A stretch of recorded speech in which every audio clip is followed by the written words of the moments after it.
Leila Hormozi, I'm really thankful I first met in 2018 at a private mastermind in LA.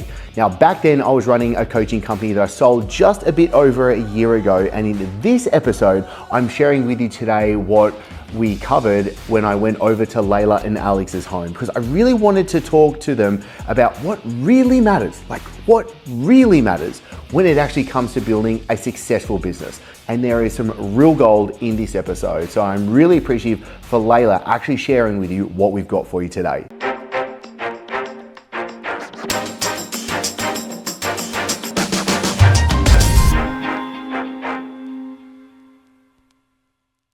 Who is Leila, and what's one experience that has shaped you to who the woman is right now? Who is Leila, and what has shaped me into the woman I am right now? It's actually really funny because I don't identify with anything or with being anyone. And I think that that has been like probably the number one advantage for me in the terms of, if I look back at my life 10 years ago, I was overweight, I was broke, I was unhappy. And that was an identity. And I realized that in order to progress in your life and to get the things that you want, you have to consistently become a different person.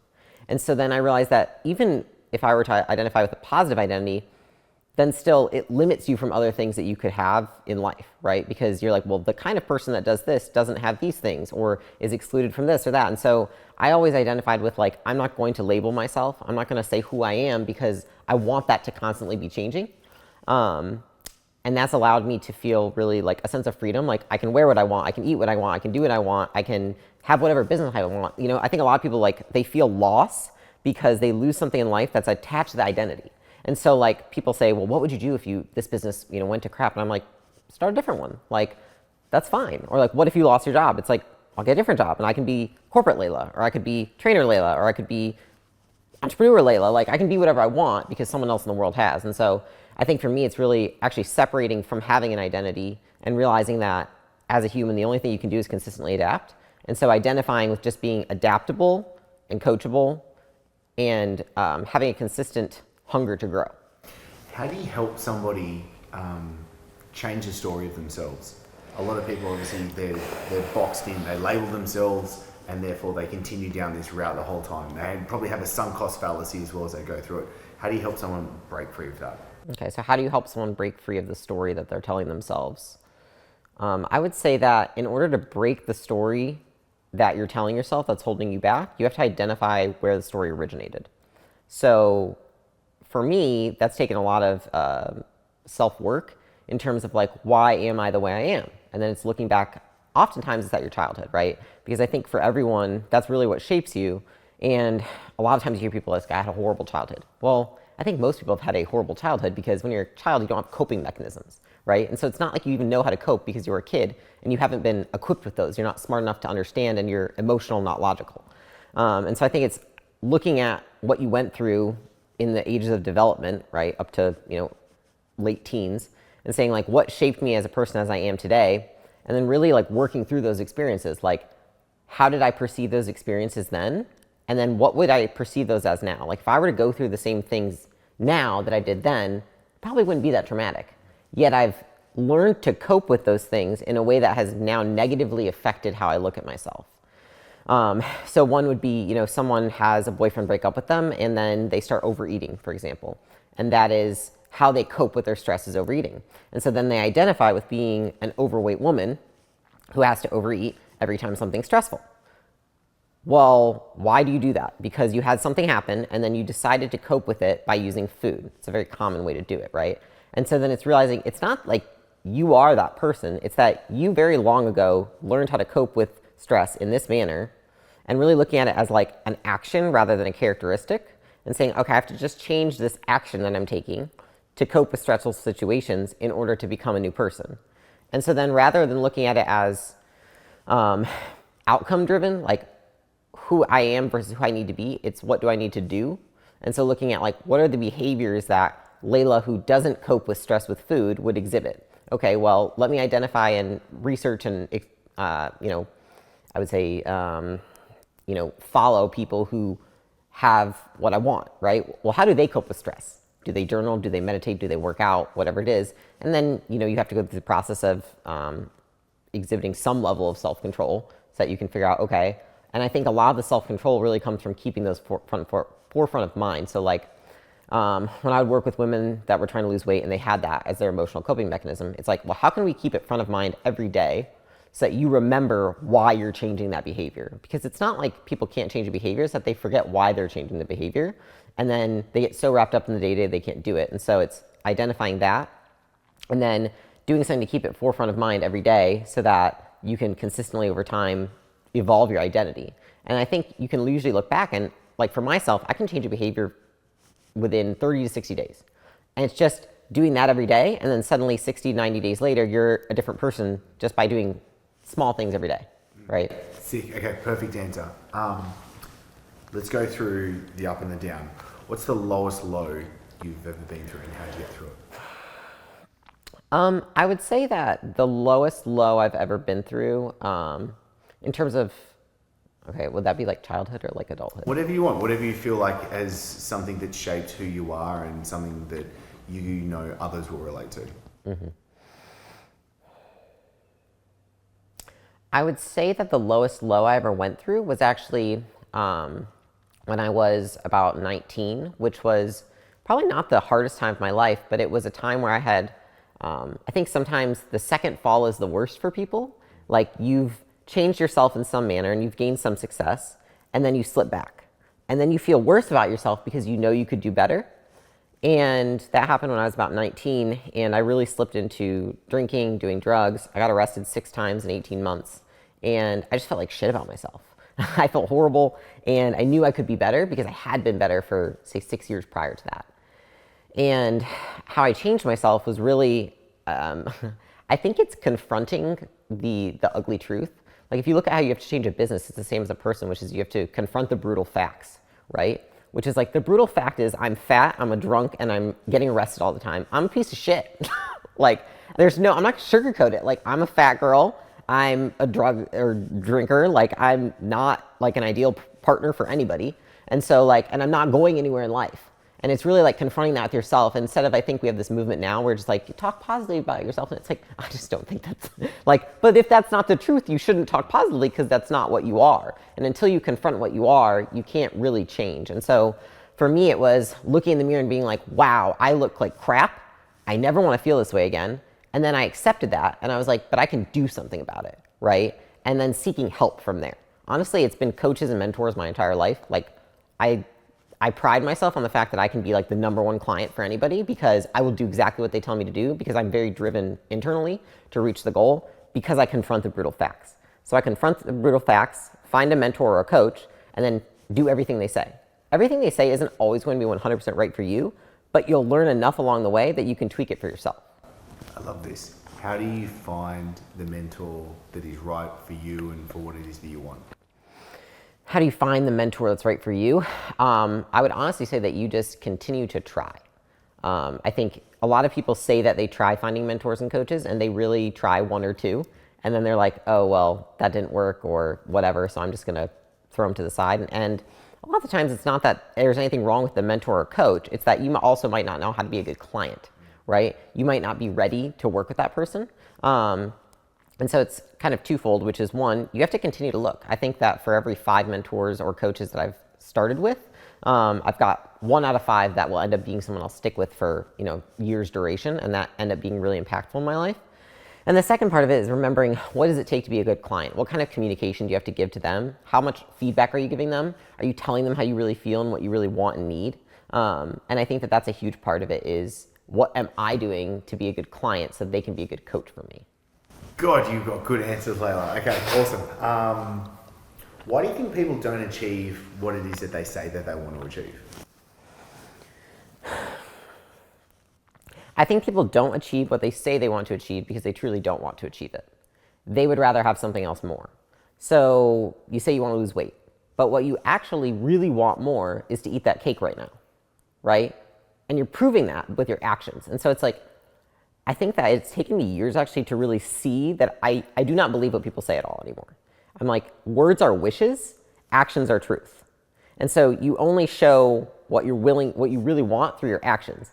So if like you really wanted it, you'd be doing it already, right? But instead you want this other thing more. So it's like, well, how can you have to kind of really think through it, like, well, why do I want that thing more? And then how can I manipulate myself into wanting the thing that's good for me more, right? I love how you said manipulate, because that's exactly what it is. Highest high.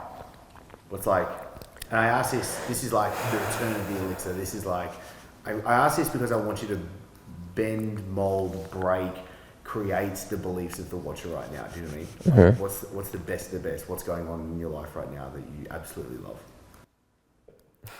Why are you laughing? I'm curious to what you're I don't, yeah, he knows because I don't get excited about anything. That's why he's saying it. nothing. I'm like, oh, what are you excited about? I think that for me, the most exciting thing has been being able to, like the highest high that I've ever had has been, it was probably actually when we made our first $100,000, because it was years and years of like up and down and like broke and money and broke it. And then finally it was like $100,000 and it's never gone lower than that since, right? And then it continued to go up. And then in that, I think really the proudest thing that I have is being able to build, you know, a $50 million company, but one that has 85 full-time employees and 50 contractors who freaking love working there. And like for me, I'm like, I see a lot of people can build a business, but can you build a business that creates other leaders, that creates other people that would work just as hard for it as you do? And I think like to date, the thing I'm proudest of is, I have chills while I'm saying it, is how dedicated our team is. Like seeing them sacrifice and actually want to work weekends and want to be working at all points in time because they're so mission driven and they're so value driven and on the same page as Alex and I in the business. And watching them grow as people. It's the coolest thing where like you see someone that starts out, you know, as a sales rep and then now they're director in a company. And that's something that's so hard to do it's hard enough as an entrepreneur to go from like working for yourself, having a few employees, having 20 employees, having 50, but taking someone else who's not the entrepreneur to go through that same journey, who might not have the same level of motivation or incentive, is really cool. So that for me is what gets me really excited, is seeing the growth of the people inside the company.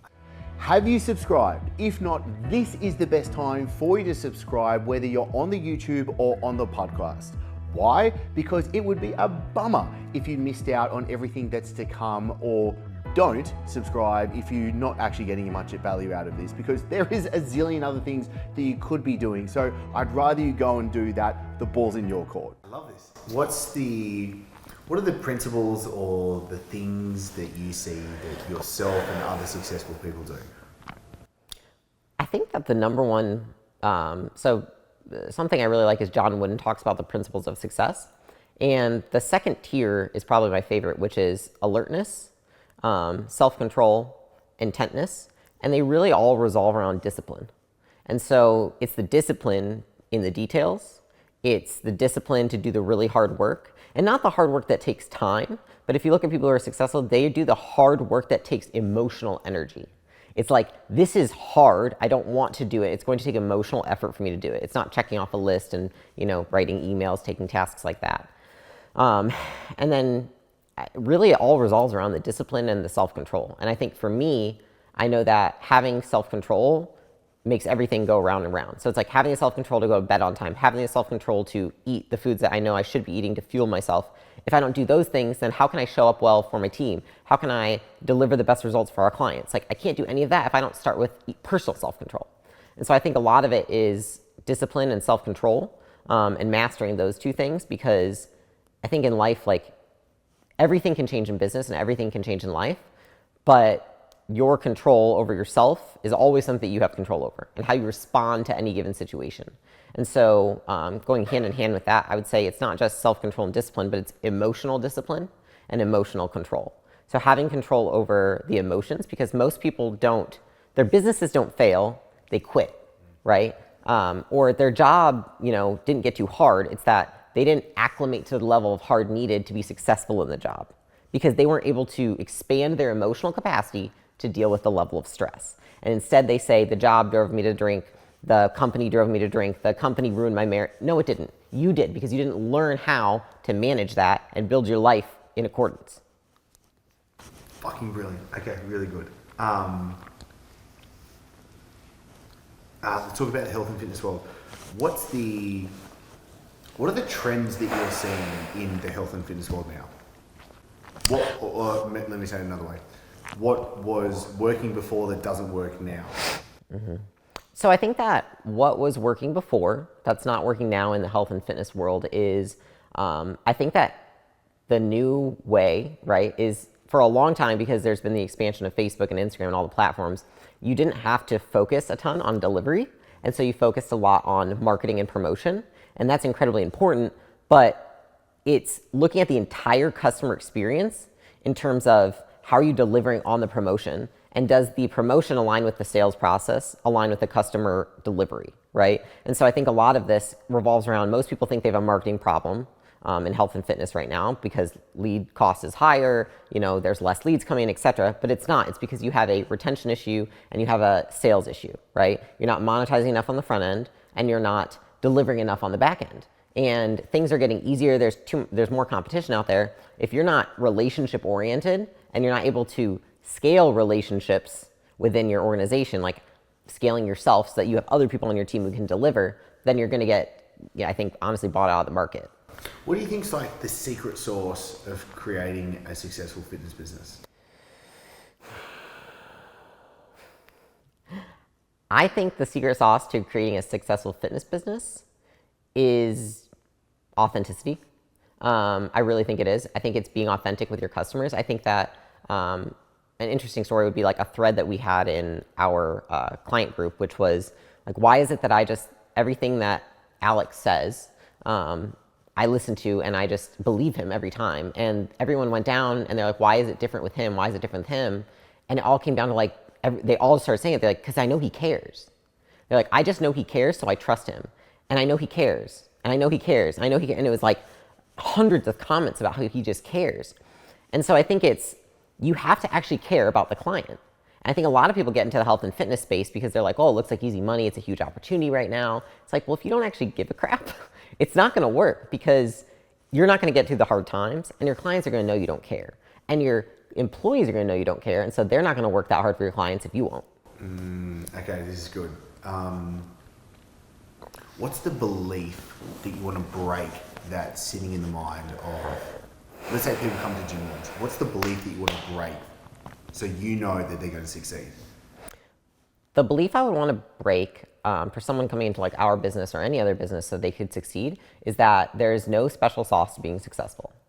And I think that, like, for example, I had the belief that like I didn't come from a good school, I didn't get the best grades, I also wasn't entrepreneurial, like I didn't really have anything great. I was like medium, like normal, Midwest, fine grades, whatever.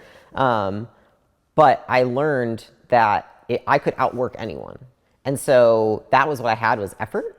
And everyone that's the equalizer, right, is effort across the board. And so it doesn't matter how smart you are or anything like that. It matters your level of determination, effort.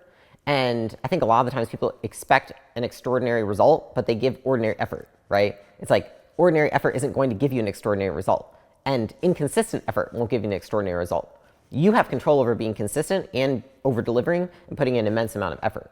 And I think that people just look at like Elon Musk and Mark Zuckerberg and they're like, there's no way I could do that. And I'm like, well, actually you could, because if you were a charismatic person who could find those people to help you build a business, you could do something like that, right? You can do whatever you want to do. And so I think it comes down to like eliminating the facade that success is only for the elite, the smart, the X, Y, and Z. It's like things are so accessible in the world nowadays that anyone can be successful if they're willing to do the work to acquire the skills.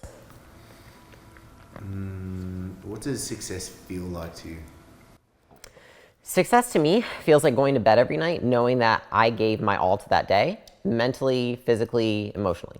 So like feeling that I woke up being like, this is the kind of wife I'm going to be, this is the kind of CEO I'm going to be, this is the kind of leader I'm going to be, and then I actually exemplify those things that day. So like I know that every task I do, whether it be like 4 tasks or 15 tasks, I did to the best of my abilities with the energy given that day. And so I brought my best self to each of those. If I go to bed at night knowing that, then I feel like that was a successful day. Leila, you're on fire. We don't need Actually. Stay there. I'll take my socks off. What's one thing you want someone to walk away and do now after being exposed to you and being spending time with you here? One thing that I would want someone to walk away with and take action on is just do fucking anything. Like, honestly, do anything. Take action. And I think too often people are paralyzed by the fear, but the reality is, like, for every 10 attempts that I make or we make in our business to do something successfully, we fail 9 of those times. Still. People are like, you're a $50 million business. I'm sure you're always successful. No, we're not. In fact, it feels horrible 90% of the time because we fail 90% of the time. But the 10% of the time you don't fail, it's amazing and there's huge upside. And so I would tell someone, like, be prepared to walk out and go try 10 more things and know that one of them will work. But you have to get back up and try the next thing. And you can't fool yourself and just try 2 or 3 because that's not going to work. You have to try 9, 10, 11, 12, you know, whatever. The light bulb thing with Thomas Edison, he tried I don't even know how many times. But it's like, that's the truth. It just takes, it's reps. It's how many reps can you get in. So go start now. Like, go fail right now. And like, you'll suck less in a week and you'll suck even less 2 weeks from then. And eventually you'll suck so little, you'll be like good. And then one day you're great. And then one day you're amazing. But it's like, if you don't start, then you're always going to suck. Okay, I love this. Last one. Why should someone join Gym Launch?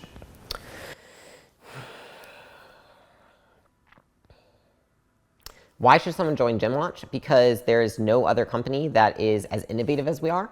I think that for the most part, what we realized when we got into the space was we were kind of resistant to get in the space, but it felt like there's nobody helping our people to do what we're doing. Everyone's like stuck in what worked 3 years ago or 2 years ago, and the market changes so quickly. We look at it like we are pioneering the way for these gyms. And I mean, I know what it's like to be in a gym, and as does Alex. And so it's like, you don't have the time to keep up with all the trends of everything that's happening in the marketplace. And so instead we're like, we will do it for you and forge this movement. And so we have the power of the 1,000 gym lords that we have and all the data that they have to forge the way forward. And we have the resources to help you do it. And so I would say join it so you're not alone, so you know what's coming next, and so you can future-proof your business. Love it. Sick. If you've enjoyed this episode and it's vibed with you, then make sure that you hit subscribe, whether you're on the YouTube or on the podcast. And importantly, if there is any guests that you want me to have on the show or specific questions or topics that you want me to be able to cover for you, simply put it into the YouTube comments or send me an Instagram DM. That way I can make sure you're getting the most out of actually being here.